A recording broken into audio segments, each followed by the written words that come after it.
Well, the Supreme Court appears skeptical of President Trump's effort to end birthright citizenship. Justices today heard oral arguments with the president sitting in the chamber. Unprecedented, a first for a sitting U.S. president. Yeah, the court's 3 liberal justices and several conservative ones also raised doubts about the constitutionality of ending birthright citizenship. ABC's Christiane Cordero has details from Washington.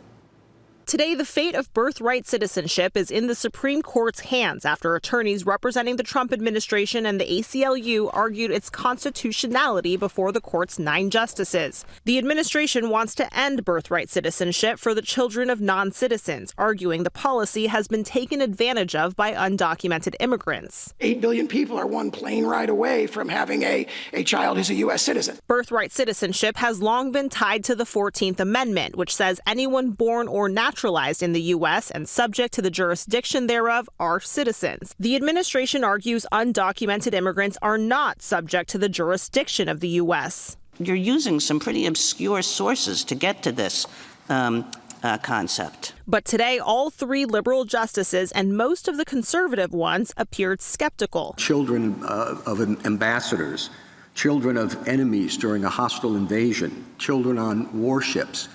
And then you expand it to a whole class of illegal aliens are here in the country.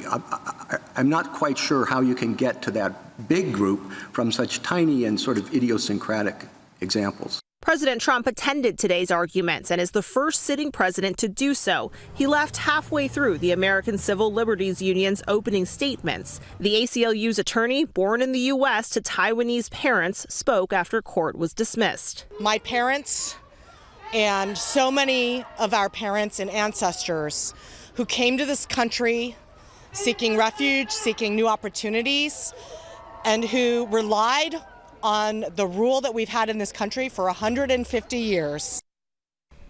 President Trump reacted on social media after court, claiming the U.S. is the only country, quote, stupid enough to allow birthright citizenship, which isn't true.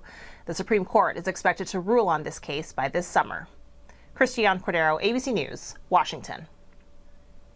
And Virginia Attorney General Jay Jones is joining the birthright legal fight. Jones joined 24 other attorneys general in a statement challenging an order that aims to redefine birthright citizenship.